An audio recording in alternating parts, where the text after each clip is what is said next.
Good afternoon. We're here today for another episode of Black Belt Lifestyle. And I have two people that I look up to, role models, my mentor, Hoist Gracie. I have the privilege of being able to say that I knew his father, so it's great. And we're at Billy's school. We're here in Raleigh, North Carolina. You would not believe how beautiful the school is, how absolutely spotless it is, how clean it is. And we're just here to talk about health. We're going to talk today a little bit about peptides, which I'm not here to endorse, but everybody's talking about them, so we need to mention them. And we're going to talk about them. Unfortunately, when you have a lot of experience with them, it means you have injuries. So we're here to talk about longevity, how to keep training, how to enjoy life, how to have a positive outlook. And one of the things that Master Hoist is always talking about is the Bushido Code and being able to live that code and live an ethical and moral lifestyle. So let's talk about it. What experience have you had? And of all your black belts, who do you think has the most experience dealing with peptides? Oof. Probably this man over here, I would say. Billy? Yeah. Probably Billy. I mean, Billy, what's the location? What's the exact name of your school here? Hoist Gracie Academy of Raleigh. In what town? Raleigh. Yeah. See, he's got that little bit of an accent, so Raleigh. I had to have him talk it up a little bit. Raleigh. So we're Raleigh, North Carolina. What's the street here? What's the street address? 3647 Trust Drive. 3647 Trust Drive. Okay. Peptides came on the scene how long ago in your life? You don't have to be specific about. Probably a year and a half ago is when I started this. A year and a half ago. And what injuries in particular? I remember one point in time, and we were talking about your shoulders. Yes. And what are the injuries that you've sustained? How have you worked through them? So I had a tear in my teres minor on my right shoulder. And I had a severe labrum tear in this shoulder. I had surgery and everything. Surgery didn't go well. And I pretty much need a replacement. Once I started on peptides, my right shoulder's fine. Like normal aches and pains for being an older guy. What peptide in particular have you used? BPC 157 and TB 500. Okay. Now, I'm not here to endorse these. As a physician, I can't. There's no data. But people are talking about it. Everybody's talking about them. So I want to get their individual opinions on them and how they've used them. That's the same one I take, by the way. The BP 157, and you combine it with the T500? TB 500. Okay. And how often have you taken it, and where do you inject it? Oof.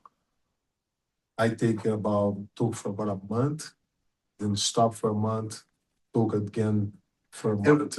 And what was your site of pain? Where were you having pain? What were you taking it for? Shoulder. So it seems a lot of us, I have a shoulder. I mean, I can hardly move my my right shoulder.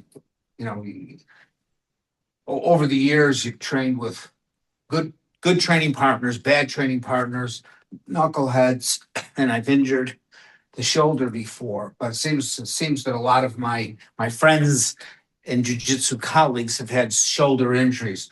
Now, Billy, are you still taking the BP 157? Yeah, only in the left shoulder now. So left shoulder's a bad one. I do a whole vial in the shoulder about once every 6 weeks to 2 months. And you inject it not near the shoulder, not around the shoulder. Directly in the joint. But you have to actually inject it right into the shoulder. Yeah, I do a whole vial. Of course, I have someone do it. I can't, but it's a whole vial directly in the joint. And usually by the time I need a shot, that's about as high as my arm goes. Right now I'm sore from training, but I can get my arm over my head, which prior to peptides I couldn't do. So Have you used it for any other injuries? I treated a knee injury with it. It wasn't a severe injury. I think it healed quicker, but I think it would have healed anyway. But for the shoulder, I just gave it a try because I don't like taking painkillers or anti-inflammatories or anything like that. And doctor friend of mine told me to give it a try, and I did, and it's game changer. Now, what type of a doctor is the doctor that told you to start training? Is he orthopedic surgeon, family practitioner? No, it was a ER doctor that suggested me looking into it first, and he looked into it prior to me looking into it. And then I have another doctor who's here. He's a ear, nose, and throat guy, but he runs a plastic surgery center now, and he really did the deep dive on the research for me and how to do the shot and dosage and all that. So Now, right now, they're not approved. What's the outlook? Has anybody mentioned to either of you two guys what the future looks like for that? Is there any? I hear rumors that they're going to be approved in the near future, but they're just rumors. I think Robert Kennedy's trying to push, particularly for the BPC 157 and TB 500, to.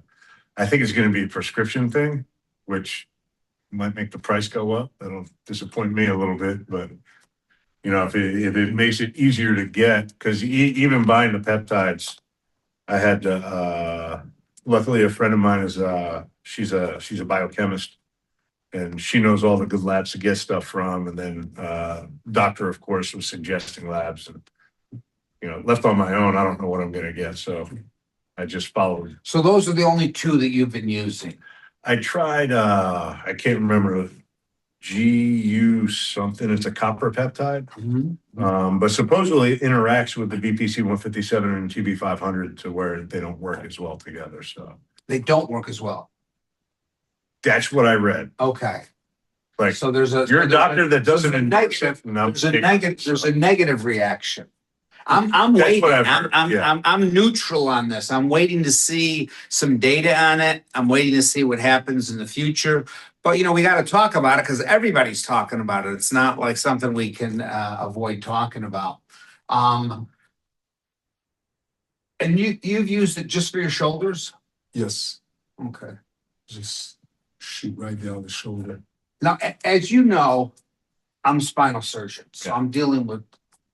I'm an orthopedic surgeon first, but a spinal surgeon. So I see problems with all the joints. So I'm going to shift gears from peptides, and I want to talk a little bit about neck injuries. Now, you've encountered a lot of people with neck injuries. Yeah. You've encountered a lot of people with neck injuries, and we'll leave the lower back injuries for another time. But in particular, neck injuries, you know, I hear people come to me, fellow jujitsu practitioners. They see the doctor, and the doctor gives them the can't do list. You can't do this, you can't do that, you can't do the other thing. But I think it's our job as a physician to try to help people improve their quality of life and get them back to doing what they need to do. So often when I see a patient that has a pure neck injury, I'm strengthening their neck muscles. I'm using what's called a NeckX. You get that online at neckx.com. You know, with these SEOs, if you Google anything, other things come up. The NeckX is only $80 to $90. You can get it online if you do Google that. You will get a phone number and call the phone number. Talk to Olivia, and she will talk to you about it. Basically, it's a hat that the TheraBand attaches to so that you can strengthen your neck muscles. But so ultimately, when all else fails, these people need surgery. And in this day and age, people are talking about disc replacement versus fusion. I'm not so sure. I think disc replacement is a great operation. I recommend it a lot for patients. If you do jujitsu, it's completely different than if you compete in jujitsu or in UFC or in mixed martial arts. And so the people that come to me and they do jujitsu, I want to find out what their needs are. Do they need a wider range of motion? I think disc replacement is a great operation. I think the errors are that you have to follow the same rules as you followed for fusion. With a fusion, if somebody has a multi-level disc problem, you try to figure out what level the pain's coming from and just operate on that level. The one thing that I see more often happening now is when people have multiple levels, people say, well, I can maintain the motion, so I'm just going to just operate on every level and do a multi-level disc replacement. And I think that's wrong. I think sometimes it's going to be needed, but most often it's not going to be needed. And then you're going to end up with giving a patient a multi-level operation. With multi-level comes greater restrictions. The people that you've seen that have gone back to high-level training or competition, have they had a disc replacement or a fusion? Usually a fusion. Usually a fusion. Yourself, what have you seen people have that return, let's say, into the UFC, that return to, without naming names, return to high-level competition, high-level training? Do you see people that have had a disc replacement return to high-level activity? To be able to train, to be able to do sports, yes, I've seen lots of those, but not to be a world champion. No, I haven't seen that. I think But to be able to go back and practice and exercise, yes. and that is an important distinction he's making, an important distinction. I've had people come to me that have wanted to compete, but at the same time, they got basically talked into having a disc replacement, and they get the disc replacement, and you know what happens? They don't return. They self-select themselves out. They return to the mat maybe, but they don't return to the high-level competition. And they whisper in my ear, "I wish I had a fusion." But I think the important take-home message: the same rules have to apply to disc replacement and fusion in terms of trying to identify the pain generator and do the least amount possible. I always tell people you can always do more. You can't go back and do less. Thank you for listening. This is Black Belt Lifestyle.